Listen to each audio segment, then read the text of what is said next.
the summer of 1996, Jim, a teenager from the Pacific Northwest, took a job that promised solitude and simplicity. A fire lookout in a remote tower amidst the endless forests of the region. Perched high above the treetops, his task was to watch for the telltale signs of smoke, to report anything unusual, and to maintain the fragile lifeline of communication with other towers and the base below. It was a role that demanded vigilance, but also one that offered the kind of profound isolation that could weigh on a young mind, especially in a pre-internet, pre-smartphone world where the only companions were the wind, the trees, and the occasional crackle of a radio. Jim expected long, quiet days filled with routine and the occasional thrill of spotting a wisp of smoke. But what he encountered instead was something far darker, something that defied explanation and left him questioning the boundaries of reality. This is not a story of fire, but of shadowy figures that moved with unnatural purpose, of a creeping dread that turned a simple job into a nightmare, and of a mystery that has haunted Jim for decades. As you read this chilling account, ask yourself, would you dare to spend a night in a fire lookout tower, knowing something might be watching from the shadows? Could you face the unknown with nothing but a flare gun and a flickering hope of rescue? The tower in the wilderness. The Pacific Northwest in 1996 was a land of untamed beauty, a sprawling expanse of forest that stretched across Washington and Oregon like an emerald sea, its waves made of Douglas firs, cedars, and pines. The fire lookout tower where Jim began his summer job stood on a rocky outcrop in the heart of this wilderness, a solitary sentinel of wood and glass that offered a 360-degree view of the forest below. It was a modest structure, no more than 15 feet square, elevated on sturdy stilts that lifted it above the treetops. The tower's walls were weathered by years of rain and wind, its paint peeling in strips that fluttered like ghostly flags in the breeze. Inside, the space was Spartan. A creaky bed with a thin mattress, a compact kitchen area with a propane stove, a wooden table that held the radio equipment, and a narrow staircase leading to the observation deck, a glass-walled perch where Jim would spend most of his days. Jim was 17 that summer, a lanky kid with a mop of brown hair and a quiet demeanor, eager to escape the monotony of high school and the suffocating small-town life he'd known in rural Washington. The job had come through a family friend who worked for the Forest Service, a chance to earn some money before college and to prove he could handle responsibility. He'd been trained briefly how to spot smoke, how to use the radio, how to log his observations, but nothing in that training prepared him for what he would face. The isolation was immediate and profound. There were no roads to the tower, only a winding footpath that snaked through the forest for miles, too narrow for vehicles. Supplies were brought in by mule every 2 weeks, and Jim's only connection to the outside world was the radio, a bulky device with a tangle of wires that sat on the table like a lifeline to sanity. The first few days were a rhythm of routine that Jim found comforting, a way to anchor himself in the vastness of his new environment. Each morning, the sun would peek through the tower's small windows, its golden light filtering through the dust motes that danced in the air. Jim would rise from his creaky bed, the springs groaning under his weight, and shuffle to the kitchen area. He'd light the propane stove, the hiss of the flame a familiar sound, and boil water for coffee in a dented aluminum pot. The aroma of the brew filled the small space, a rich, earthy scent that brought a sense of normalcy to the otherwise alien surroundings. With his mug in hand, he'd climb the few steps to the observation deck, the wooden stairs creaking under his boots, and step into the glass-walled room that offered an unobstructed view of the forest. From up here, the world felt both infinite and intimidating. The forest stretched out in all directions, a sea of green that seemed to ripple in the wind, its surface broken only by the occasional rocky ridge or the glint of a distant stream. The air was crisp, carrying the scent of pine and damp earth, and the silence was profound, broken only by the rustle of leaves or the faint cry of a hawk circling overhead. Jim would pick up his binoculars, their weight familiar in his hands, and begin his sweep of the forest, scanning for the telltale wisps of smoke that could signal a fire. He knew the stakes. A small blaze, if not caught early, could turn into a raging inferno, consuming thousands of acres and threatening lives. It was a heavy responsibility for a teenager, but one he'd accepted with a quiet determination. The radio on the table was his tether to the outside world, a lifeline that connected him to the base and the other lookout towers scattered across the region. Every morning and evening, like clockwork, Jim would report in, his voice steady as he relayed the day's observations. "Base, this is Tower 6G, all clear," he'd say, the microphone crackling with static as he spoke. The replies were always brief, a confirmation from his supervisor, Dave, or a quick check-in from another tower. It was a ritual that grounded him, a reminder that he wasn't entirely alone, even if the nearest human was miles away. The first sighting. On the 5th day of Jim's tenure, the routine took an unsettling turn. It was mid-morning, the sun high in a cloudless sky, casting sharp shadows across the forest floor. Jim had just finished his first sweep of the day, his binoculars tracing the familiar contours of the tree line, when his eyes caught something that didn't belong. At the edge of the forest, well beyond any usual hiking paths, there were figures, shadowy, indistinct shapes that stood motionless, as if carved from the darkness itself. They were too far to make out clearly, but their presence was undeniable, a stark contrast to the natural rhythm of the woods. Jim's pulse quickened, a cold sweat breaking out on his forehead. He adjusted the binoculars, trying to bring the figures into focus, but the distance and the shifting light made it difficult. They appeared humanoid, tall and thin, but their forms were obscured, as if wrapped in a haze that defied the morning sun. They stood at the edge of the tree line, stationary, their heads tilted slightly as if they were watching the tower or watching him. The weight of their gaze was palpable, a pressure that made the air feel thick and heavy. He lowered the binoculars, his hands trembling slightly, and reached for the radio microphone. For a moment he hesitated, doubting himself. Could his eyes be playing tricks on him? The isolation was intense, and he'd heard stories of lookouts seeing things. Mirages born of loneliness and the endless expanse of trees. But when he raised the binoculars again, the figures were still there, their presence as real as the tower beneath his feet. He pressed the button on the microphone, his voice carrying a note of urgency that hadn't been there before. "Base, this is Tower 6G, copy." The radio crackled to life, and Dave's voice came through, gruff and matter-of-fact. "This is Base, go ahead, Tower 6. Jim swallowed hard, his throat dry. "I'm seeing some figures at the edge of the forest, standing still.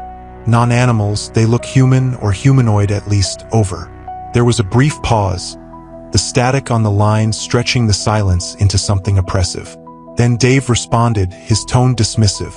"Jim, you're probably just seeing some wildlife or shadows playing tricks on you. Don't worry about it, over." Jim glanced out the window again, the figures still standing there, unmoving. "Are you sure, Dave? These are different. They're definitely not animals."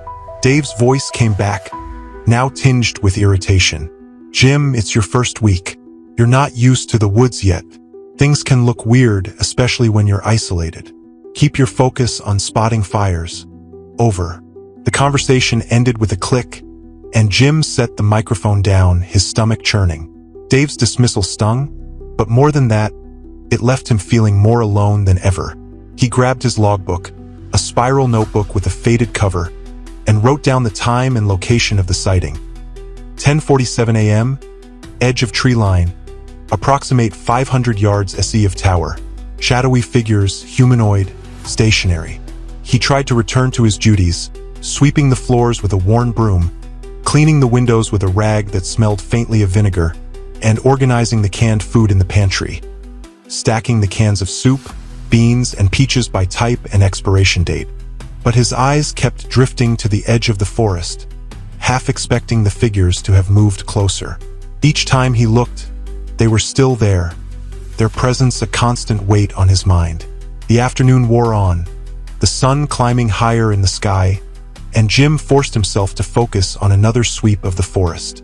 When he raised the binoculars again, the figures were gone, vanished as if they'd never been there. A mix of relief and unease washed over him. Had they retreated or had they moved to a location he couldn't see? The figures draw closer. That evening, as the sun dipped below the horizon, painting the sky in shades of orange and purple, Jim went through his routine with a heightened sense of caution. He heated a can of chicken noodle soup on the stove, the steam rising in lazy curls as he stirred it with a bent spoon. He ate slowly, his eyes drifting to the windows more often than his food, the forest outside now cloaked in shadow. When he finished, he locked the tower door, a heavy bolt that slid into place with a reassuring thud, and double-checked the windows, their latches cold against his fingers. Normally, these tasks felt routine, a simple part of the job. But tonight, they felt necessary, a fragile barrier against whatever might be out there. He sat down with a book, a dog-eared copy of The Call of the Wild, in an attempt to relax, but the words on the page blurred together, his mind drifting back to the figures. Finally, he gave up, setting the book aside and turning in for the night. Sleep didn't come easily.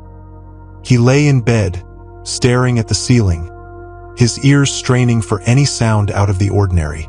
Every creak of the tower, every rustle of the wind through the trees, seemed amplified, a chorus of whispers that kept him on edge. The forest felt alive in a way it hadn't before, its vastness no longer a source of awe but of dread. The next morning began as usual, the sun's golden light filtering through the windows, the familiar scent of coffee filling the air. But the worry from the previous day lingered, a shadow that refused to lift. Jim climbed to the observation deck, his movements slow and deliberate, and grabbed his binoculars. He began his routine scan of the trees, the morning light breaking through the foliage in shifting patterns of light and shadow. Then he saw them again, the figures, this time closer than before, standing within a small clearing no more than 200 yards from the tower. Jim's breath caught in his throat as he focused the binoculars, trying to make sense of what he was seeing. The figures were humanoid, but their forms were wrong, their outlines distorted as if they were made of shadow itself. They were covered in what looked like dark, tattered clothing, the fabric hanging in ragged strips that seemed to move independently of the wind. Their features were obscured, a blurry static that made it impossible to focus on any specific detail. It was as if his eyes slid off them, refusing to lock on, a visual distortion that made his head ache. They stood motionless, their heads tilted slightly, watching the tower with an intensity that sent a shiver down his spine. He reached for the radio microphone, hesitating for a moment before pressing the transmit button. "Tower 4, this is Tower 6G, copy," he said, trying to keep his voice steady despite the nervous energy buzzing inside him. The radio crackled, and a familiar voice came through. Tom, the lookout at Tower 4, a gruff man in his 40s who'd been doing this job for years.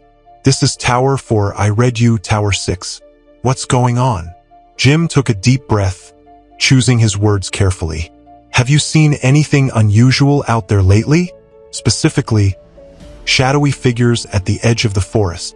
The line went silent for a few seconds, the static a low hum in the background. Then Tom responded, his tone casual. "Shadowy figures? You mean like animals? I've seen a couple of deer and a bear, but no shadowy figures." "Why, what are you seeing?" Jim exhaled, a mix of relief and frustration washing over him. "I've seen them for 2 days now. They're not animals, they're humanoid. Standing at the edge of the forest yesterday, but closer today, about 200 yards from my tower. They're just standing there, watching." Another pause, longer this time. When Tom spoke again, his voice carried a note of skepticism. "You sure you're not just seeing things? Can get pretty lonely out there, you know. Minds play tricks." Jim gripped the microphone tightly, his knuckles whitening. "I'm not imagining this. I thought so too at first, but they're there. Today, they're even closer. They don't look like people, not exactly, but they're definitely not animals. They're covered in some kind of dark, tattered clothing, and their features are all blurry, like they're made of static or something." Another pause, and when Tom replied, his voice had a different tone, one Jim couldn't quite place. Concern, maybe, or unease. "Well, I haven't seen anything like that, but I'll keep an eye out. Just stay safe. Okay? Maybe keep the door locked." Jim set the microphone down, Tom's words offering little comfort. If anything, they made him feel more isolated. the weight of what he was experiencing settling heavier on his shoulders. He glanced out the window again, the figures still standing in the clearing, their distorted forms a silent threat in the morning light. The encroaching threat. The next morning, Jim woke with a sense of apprehension that clung to him like a second skin. The conversations and sightings of the past 2 days had burrowed into his mind, a constant loop of questions with no answers. He brewed his coffee, the ritual feeling hollow now, and climbed to the observation deck, his hands trembling slightly as he picked up the binoculars. He scanned the clearing where the figures had been the previous day, 200 yards away, and for a moment relief washed over him. They were gone. But then a sudden realization gripped him. He hadn't checked the areas closer to the tower. His hands moved almost involuntarily, steering the binoculars to scan the surrounding terrain, and there they were. The figures had moved, now just 100 yards away, near one of the footpaths that led toward the tower. They were half hidden by the trees, their shadowy forms blending with the foliage, but their proximity was undeniable. Jim's heart raced as he fumbled for the radio microphone, his fingers pressing the button with a haste he couldn't suppress. "Tower 4, this is Tower 6, do you copy?" he said, his voice trembling with urgency. "Tower 6, this is Tower 4, what's the situation?" Tom's voice crackled through the speaker, steady but tinged with concern. "They've moved again, closer this time, just 100 yards away, near one of the footpaths," Jim said, trying to keep his voice steady but failing. There was a pause, and when Tom replied, his tone was serious. "Are you sure it's not some hikers or hunters?" Jim shook his head, even though Tom couldn't see him. "I'm sure. These aren't people, at least not any kind of people I recognize. They're closer, and it feels deliberate." "All right, keep your eyes peeled and stay inside after dark," Tom advised. "Lock up and keep a weapon close if you have one." Jim set the microphone down, his hands shaking as he looked out over the forest. The figures seemed to blend in and out of the trees, their movements, if they were moving at all, too subtle to track. The curiosity and unease that had been simmering inside him now boiled over, a gnawing need to understand what he was dealing with. Just sitting in the tower, looking through binoculars, didn't feel like enough anymore. He needed to be proactive to make sense of what he was seeing. He grabbed the topographic map of the forest area from a drawer, a detailed chart showing elevation, trails, water bodies, and other landmarks. Spreading it out on the table, he picked up a red marker and began placing X's on the map, each one marking the approximate location where he'd spotted the figures over the past few days. He stepped back, hoping a pattern would emerge, something that might give him a clue. Were they following a trail? Were they near water sources? Or an old abandoned campsite? His eyes darted from one red X to another, but no pattern revealed itself, only the unsettling truth that each night, the figures were drawing closer to his tower. Desperate for validation, Jim tuned the radio to Tower 3, where his colleague Jessica worked. "This is Jim from Tower 6. Have you ever witnessed anything strange out there? I mean, shadowy figures that seem to be coming closer to the tower each day." There was a pause, a few seconds of silence that felt like an eternity, before Jessica replied, her voice soft but tinged with concern. "I've never seen anything like that. It sounds creepy. Are you sure it's not just the loneliness playing tricks on your mind? Have you been getting enough sleep?" Jim gripped the radio tighter, frustration mixing with the relief of hearing a friendly voice. "I know what I saw. I'm not making this up. There's something out there, and whatever it is, it's getting nearer to my tower every single day. I have no idea what to make of it." Just as Jessica keyed up the radio to respond, the connection died. The radio went dead. No static, no interference, just an eerie stillness that made Jim's heart skip a beat. He tapped the microphone, turned the frequency dial back and forth, and gave the radio a couple of frustrated smacks, hoping to jolt it back to life. Nothing worked.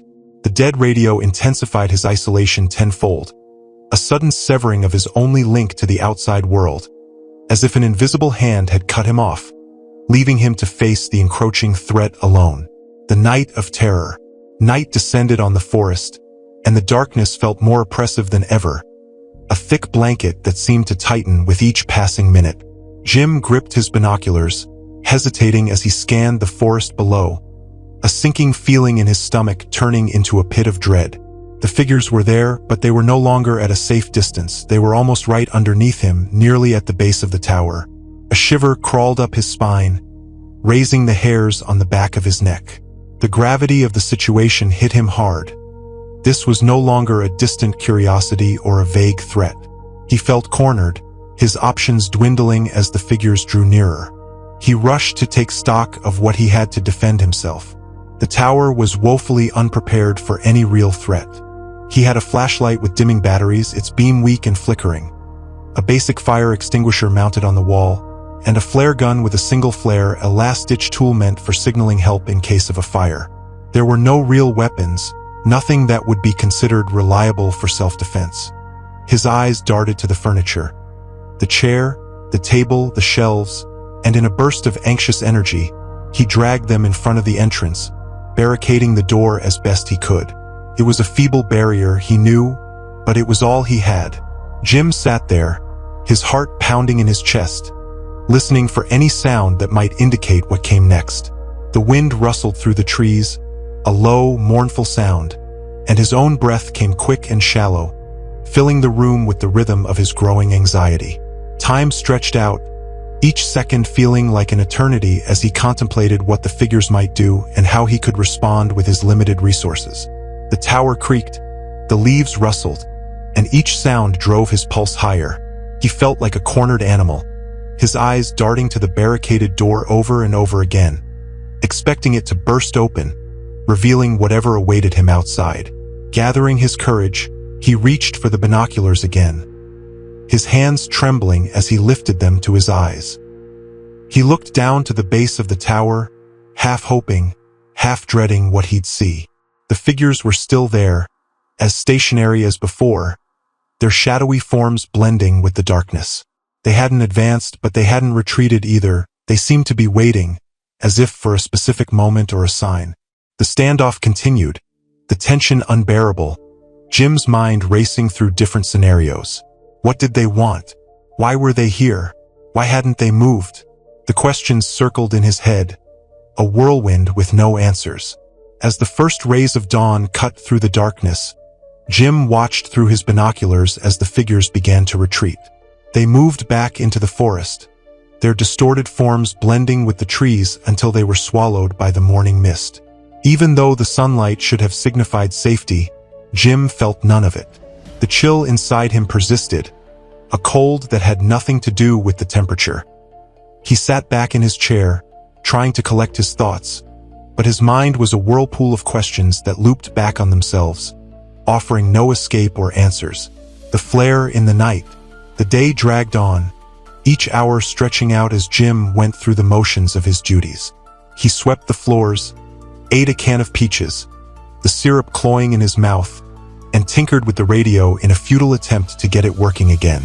It remained stubbornly silent, the absence of human contact a gaping hole in his reality, amplifying his sense of isolation. As the afternoon waned, he found himself glancing more frequently at the descending sun, the bright sky gradually darkening into hues of orange and purple, casting long shadows across the forest floor.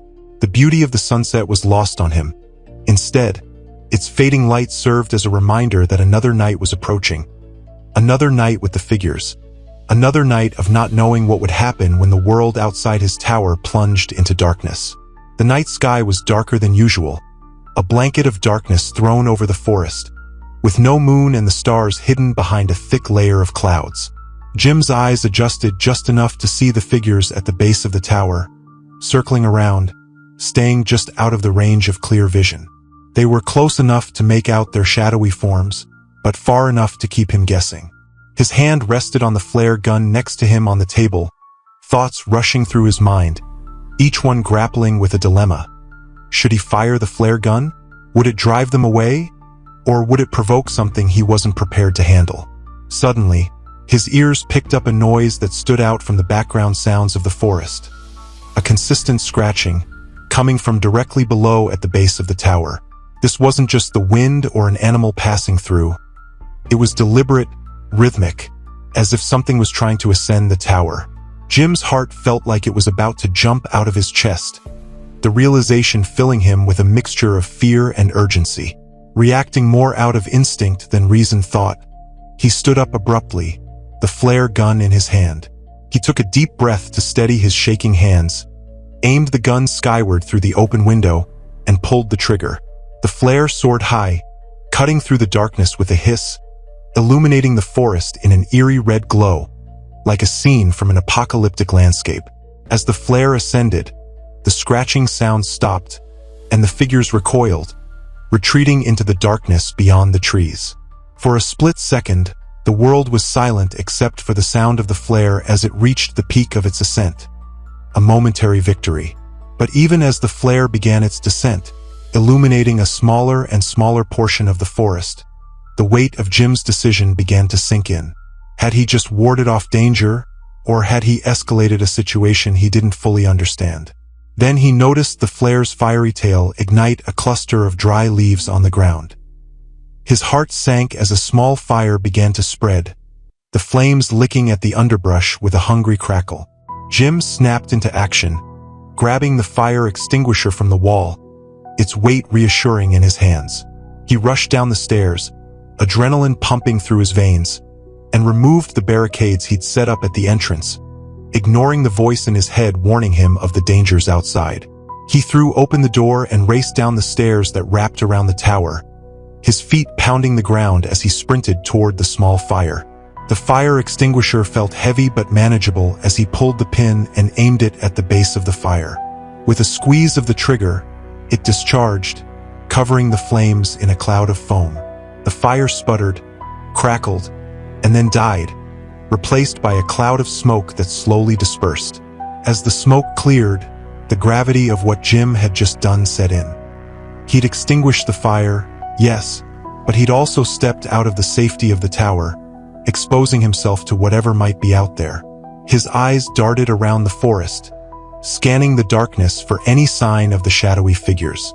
Nothing. They were gone, as if swallowed by the night itself. Their absence, rather than reassuring him, intensified the knot of dread in his stomach. Where had they gone? Why hadn't they seized the opportunity to approach him when he was most vulnerable? Clutching the now empty fire extinguisher, Jim hurried back to the tower, every snapping twig and rustling leaf making him jump. He locked the door behind him, his hands shaking as he restored the barricade, and picked up the flare gun again, gripping it tightly for some sense of comfort. He looked out through the window, but the figures were still nowhere to be seen. They were out there, he knew they were, and the unease settled over him like a heavy fog.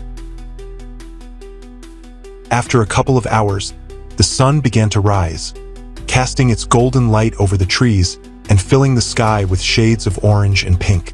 Just as dawn broke, the radio crackled back to life, a voice bursting through the static, clear as day.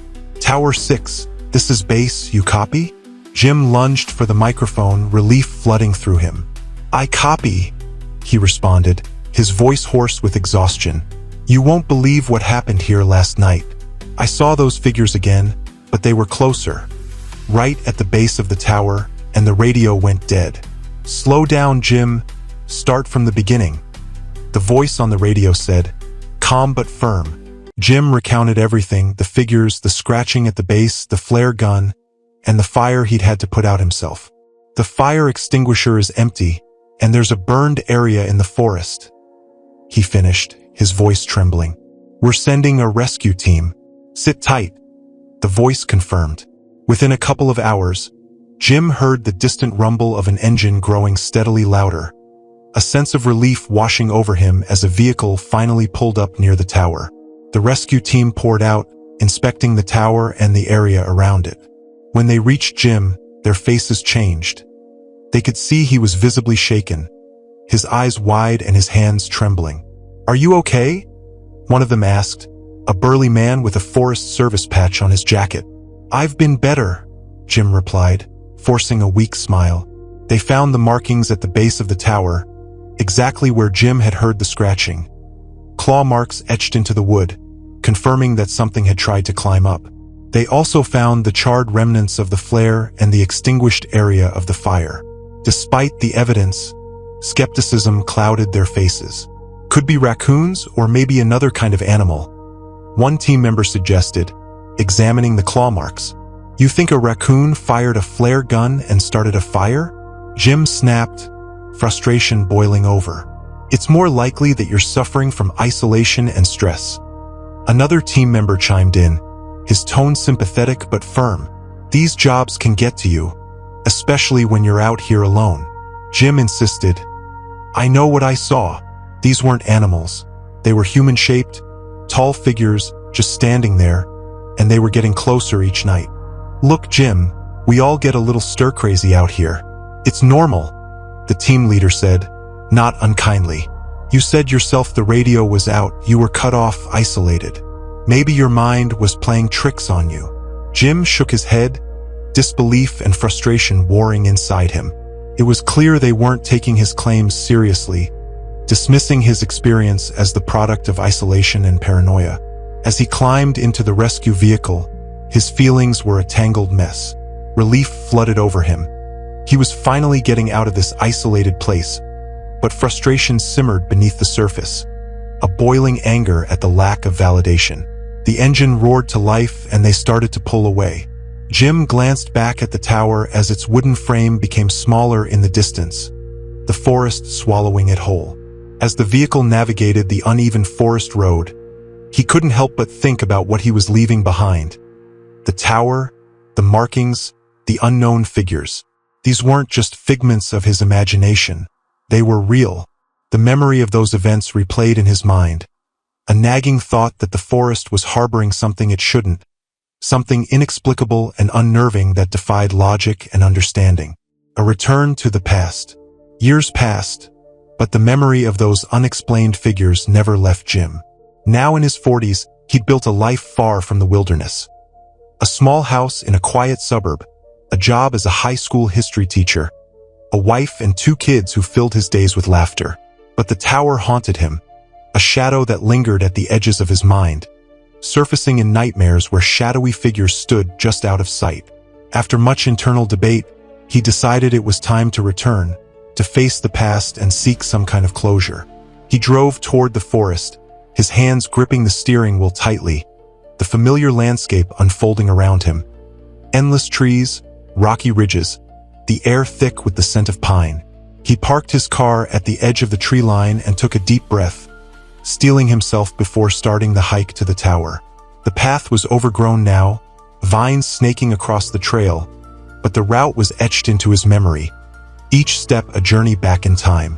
Reaching the base of the tower, it appeared almost exactly as he remembered it, except for the overgrown vines crawling up its sides, their tendrils wrapping around the stilts like possessive hands. The Forest Service had stopped using this tower years ago, abandoning it to the elements, and the years of disuse were evident in the weathered wood, the peeling paint, the faint creak of the structure in the wind. Jim placed his hand on the wooden railing, the grain rough under his palm, and started ascending the stairs, the steps creaking under his weight with a familiar sound that sent a shiver down his spine. The air inside the tower was thick with dust and lingering memories, a musty scent that made his nose itch. He climbed higher, the apprehension building with each step, until he reached the landing just before the top. He paused, his heart pounding, and took a deep breath to steady himself. This was it, the last few steps to the observation room. He climbed the remaining stairs and found himself standing in front of the closed door, its paint peeling, the metal handle tarnished with age. His hand hesitated over the doorknob, memories of those terrifying nights flooding back, but he finally mustered the courage to grasp the handle and turn it. The door creaked open, revealing the room beyond, and Jim stepped inside. It was like walking into a time capsule. The same wooden table, the same chairs, even the same old radio set that had once connected him to the outside world. A thick layer of dust covered everything, giving the room an air of abandonment, but despite the neglect, it felt like coming back to an old chapter of his life, one he'd closed but never truly forgotten. He walked over to the window, his boots leaving prints in the dust, and picked up the binoculars that still sat on the table, their lenses clouded with grime. He looked out, bracing himself for what he might see. But for now, the forest below was calm, almost serene, a sea of green that stretched to the horizon. It gave him no answers, only a reflection of the mysteries he'd lived through. His gaze scanned the area where he'd most often seen those elusive figures, the clearing 200 yards away, the footpath 100 yards out. Nothing unusual caught his eye, just the typical expanse of trees, their branches swaying gently in the breeze. He was about to turn away when, in the corner of his eye, he caught a flicker of movement, dark shapes lurking in the depths of the forest. His heart leaped into his throat, and he quickly turned the binoculars toward where he thought he'd seen them, but there was nothing there now. He scanned the area intensely, his breath shallow, but found nothing out of the ordinary. Had he really seen them, or was his mind playing tricks on him? The question lingered in the air, unanswered, a haunting echo of the uncertainty he'd lived with for decades. Either way, he decided it was time to go. He put down the binoculars, took one last look at the forest below, and left the observation room, closing the door behind him with a soft click. He made his way down the tower stairs, the creaking with a mournful sound in the stillness, and started his walk back to the car. The forest was serene, the sunlight filtering through the canopy in golden streaks, but the unease still sat heavy in his stomach. As he drove away, the tower grew smaller in the rearview mirror until it was swallowed entirely by the forest, a relic of a past that refused to let him go. Years had passed, but the experience remained etched in his memory, a scar that wouldn't fade. No one had ever believed his story, dismissing it as a product of isolation and an overactive imagination, but Jim knew what he'd seen, what he'd felt. The Pacific Northwest is a land of secrets, its forests hiding more than just wildlife and ancient trees. Jim's story is one of many whispered in the region, tales of strange sightings and unexplained phenomena that defy logic. The shadowy figures he encountered in 1996 remain a mystery, a chapter in his life that refuses closure. Were they a product of his mind, a hallucination born of isolation and stress, as the rescue team suggested? Or were they something more, entities that exist on the fringes of our understanding, watching from the shadows of the wilderness? As you reflect on Jim's harrowing experience, consider this: would you dare to take a job in a remote fire lookout tower, knowing the isolation could summon terrors both real and imagined?